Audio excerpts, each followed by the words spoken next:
When I walked across the graduation stage and saw two empty seats where my parents should have been, something inside me broke, and something stronger took its place. My name is Lily Thompson, and this was supposed to be the happiest day of my life. Graduation day had finally arrived. 4 years of late nights, part-time jobs, skipped meals, and quiet tears had led to this moment. I stood in front of the mirror in my small apartment in Madison, Wisconsin, adjusting my cap and smoothing my blue gown. I smiled at my reflection, even though my hands were shaking. Today mattered. I had called my parents 3 times that morning. No answer. Still, I told myself not to worry. My parents, David and Karen Thompson, were always late, always busy, but they wouldn't miss this. They promised they wouldn't. I grabbed my phone and checked the last message for my mom. "We'll try to make it, honey. Your sister really needs us today." My sister, Emma. Emma was 2 years younger than me. Pretty, loud, always in trouble, always forgiven. Today, she was on a weekend trip with her friends to celebrate getting into a small college out of state. Nothing urgent, nothing serious, yet somehow she needed them more than I did. I pushed the thought away and headed to campus.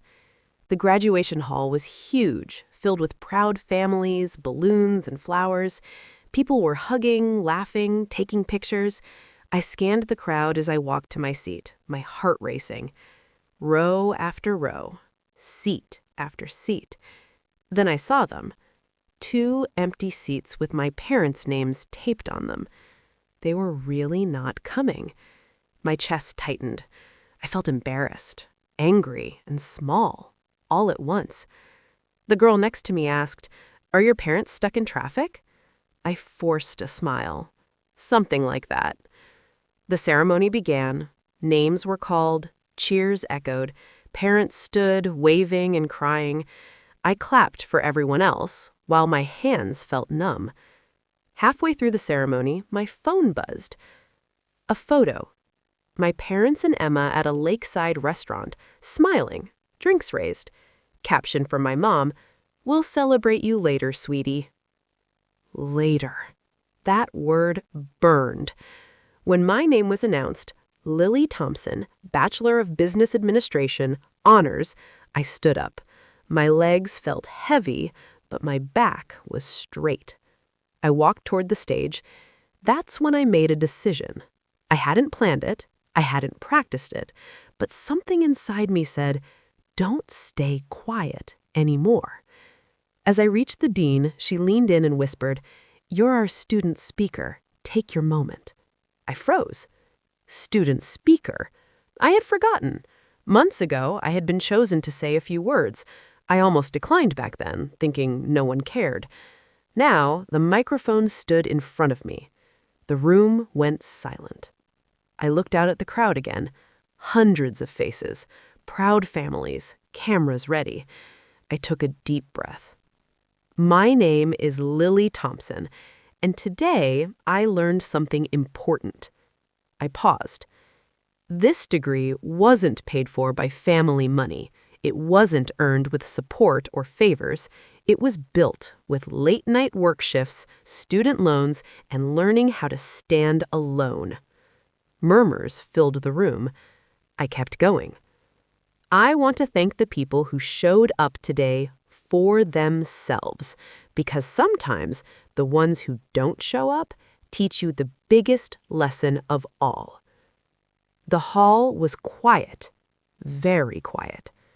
I stepped off the stage, diploma in hand, heart pounding.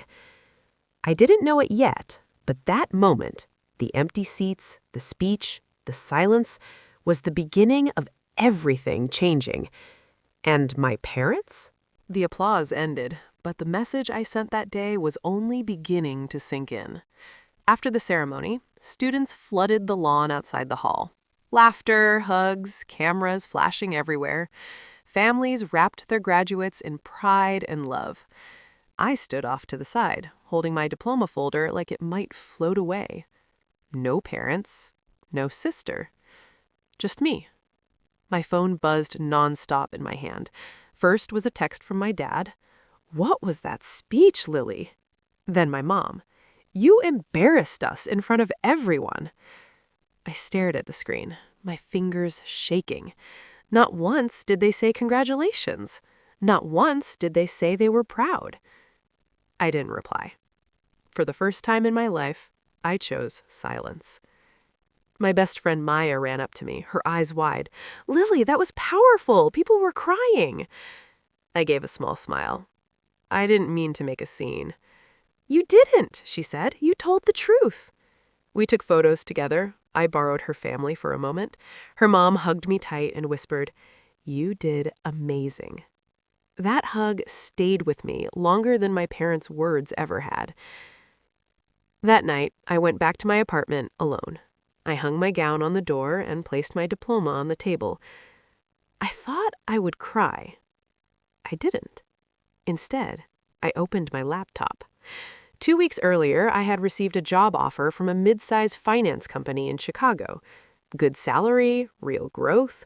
I hadn't told my parents yet because I wanted to tell them in person after graduation. Now, I didn't feel like sharing anything. I accepted the offer. The next morning, my mom called. I let it ring.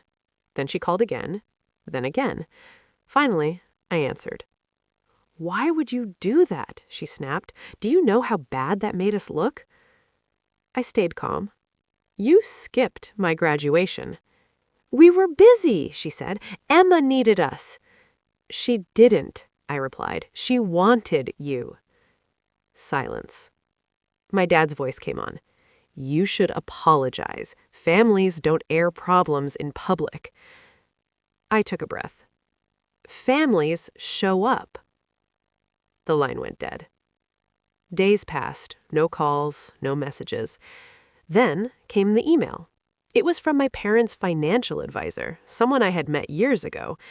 The subject line made my stomach drop. Account adjustment notice. I opened it. My parents had been listed as co-signers on a small education fund my late grandmother had left for me. Without telling me, they had transferred the remaining balance, $18,000, to Emma's account for her college needs. My hands shook. They didn't just skip my graduation, they stole from me. I drove to their house that night, the place I grew up. The porch light was on. My mom opened the door, surprised. "We need to talk," I said. She crossed her arms. "About your behavior?" "No," I replied. "About my money." My dad stepped forward. "We did what was best for the family." "For Emma," I said. "She's younger," my mom snapped. "She needs more help." I looked at them both. Calm, clear. "Then you won't need me anymore." I walked back to my car without waiting for a reply. That was the moment I stopped trying to be the good daughter. From that day on, I started planning. Not revenge filled with anger, but justice built with patience. They thought my speech was embarrassing. They had no idea what was coming next. I realized that anger alone wouldn't make them pay. It had to be quiet, smart, and perfect. The week after graduation, I moved into my new apartment in Chicago. The city was alive, loud, and full of possibilities. I loved it already. My new job at Harrison & Co. Finance was demanding but exciting, and for the first time, I felt completely independent. No family pressure, no expectations, just me. But I didn't forget.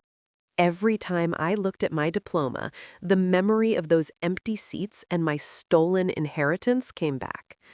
My parents thought skipping my graduation was the biggest mistake I had made. They were wrong. I started small. Step 1. Information. I contacted my grandmother's old lawyer. If anything, I needed proof that the education fund was originally mine, untouched, and theirs to transfer only with my consent. Every email, document, and signature I collected became ammunition. Step 2. Resources.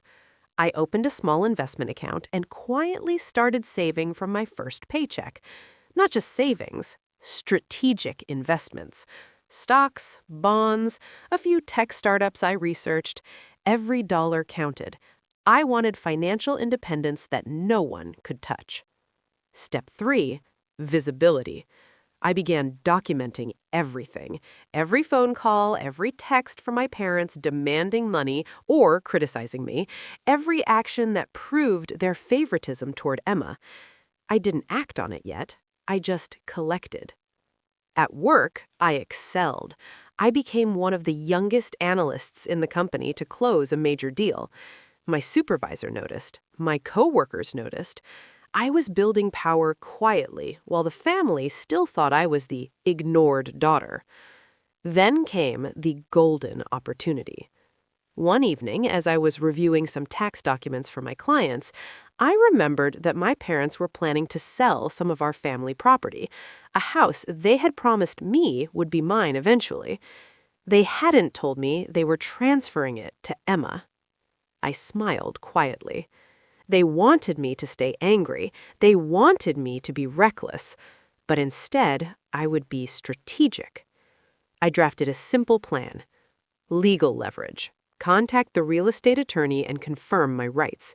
Financial leverage. Make sure any property transfers or assets they tried to manipulate were documented. Public leverage. I wouldn't embarrass them in front of others yet. I needed the timing perfect. I even created a fake scenario in my mind. One day, at a family gathering, I would casually drop that all their financial moves had been monitored and they would be powerless to stop the truth. I also realized I needed allies, friends, lawyers, and even some of the distant relatives who had always noticed the unfair treatment. Quietly, I reached out to them, without revealing my full plan. At night, I sat in my apartment, looking at the city skyline, and allowed myself a tiny smile. For years, my parents had treated me like I didn't matter. They laughed at my struggles, given everything to Emma, and even tried to control my life from afar. But now, I had control. I wasn't going to yell, cry, or beg. I wasn't going to show them my anger. I was going to win quietly, completely, and with impact they could never ignore. And the best part? They still didn't see it coming. From that moment on, every action I took, every investment, every email, every phone call was a step toward the moment I would finally turn the tables. The empty seats at graduation weren't just a memory anymore. They were a promise. I was ready. The moment I had been waiting for finally arrived, and I was ready to strike without anyone realizing it first. It had been 6 months since graduation. In that time, I had built a solid foundation. My new job was thriving, my savings and investments were growing, and I had gathered all the evidence I needed to hold my parents accountable for everything they had done. I received a text from my mom one Saturday morning. "Lily, can you send us $5,000 for Emma's tuition? ASAP?" I stared at the screen. They had the audacity to demand money from me now? I typed a short reply. "I'm busy. Talk later." I didn't say more. I didn't have to. I had learned patience. That evening, I drove to my parents' house under the guise of visiting casually. I walked in with a smile, like the daughter they always thought was harmless. "Lily, you came," my mom said, her voice warm, but with an underlying tension I could sense immediately. I hugged her, pretending I was happy to be there. Inside, I felt nothing but focus. We sat in the living room, small talk flowing. Emma came down a little later, bubbly and unaware, talking about her weekend plans. They all assumed I was naive, weak, and still dependent on them. That's when I started planting the seeds. "I noticed something odd about the education fund," I said casually. "I asked my lawyer to check some documents." Their smiles faltered. My dad leaned forward. "Documents? What do you mean?" Oh, nothing serious, I said lightly. Just some transactions that weren't authorized. I think the transfer to Emma's account might need reviewing. My mom laughed nervously. Oh, Lily, you worry too much. It's fine. I smiled. Of course, Mom, but I like to be careful. You know me. The rest of the evening, I continued planting little remarks about property, taxes, and rights. Each comment seemed harmless, polite, but I could see the subtle worry creeping into their eyes. Later, after dinner, I excused myself to the kitchen under the pretense of making tea. From there, I quietly made some calls. I contacted the family property lawyer, confirming the exact legal standing of all assets. The documents I gathered were complete. Every transfer, every account, every promise my parents had broken was ready. By the time I was ready for the final move, my parents wouldn't know what hit them. I didn't yell. I didn't cry. I didn't plead. I struck silently, methodically, perfectly. And the first shockwave of my plan was about to land in their laps. The day I had been waiting for finally arrived, and I stepped into the room knowing I held all the power. It was a Saturday afternoon, and my parents had invited me to the house again, thinking it was a casual visit. I agreed, smiling, wearing the calm, polite daughter mask they expected. "Lily, come in," my mom said, opening the door wide.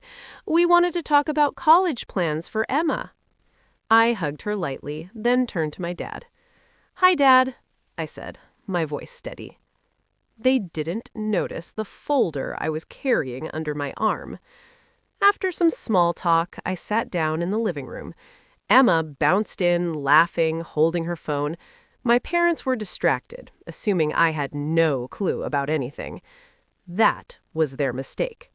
I placed the folder on the coffee table and opened it calmly. "Do you know what this is?" I asked. My mom looked nervous. Papers?" I smiled. "Not just papers. This is every transfer you made for my education fund, every property transaction you moved into your name or Emma's, every document shows you broke promises, mismanaged assets, and prioritized her over me." Silence. I leaned back, letting it sink in. "I also contacted the family lawyer and the financial advisor. Everything is documented. I've copied it all to them. They're reviewing it now." My parents' faces went pale. My dad opened his mouth to speak, but no words came out. Emma stared at me confused. "Lily, what is this?" I smiled sweetly. "It's what happens when someone thinks you can't stand up for yourself. Everything you thought you controlled? Gone. Not by anger, not by yelling, but by rules, facts, and patience." I watched as the panic grew. My parents whispered frantically between themselves. "Lily, we can fix this," my dad said weakly. "No," I replied. "You fixed nothing. You chose to skip my graduation, to humiliate me, to give everything to Emma, and now you see what I can do when I stop being the obedient daughter." I stood up and walked calmly to the door, folder in hand. "I've already secured the money, the property rights, and the evidence. I don't need your approval anymore. I am done asking for it. I am done waiting for you to see me." Emma tried to speak. "But, Mom? Dad? She can't—" I turned back to her sweetly. "She can, because I always could. I just didn't know it until today." As I left the house, my heart was calm. I didn't feel revenge in the fiery, bitter way I thought I would. Instead, I felt relief, freedom, and strength. Over the next weeks, everything I had planned fell into place. My parents realized that their favoritism and neglect had consequences. Emma had to face the truth that the golden child treatment wasn't permanent. And I finally felt like myself, respected, independent, and unstoppable. That graduation day, the empty seats, the smiles and photos without me, was the moment I found my power. Sometimes revenge doesn't need anger. Sometimes it's quiet, calculated and unstoppable. And that day, I realized I didn't just win back what they took. I won myself.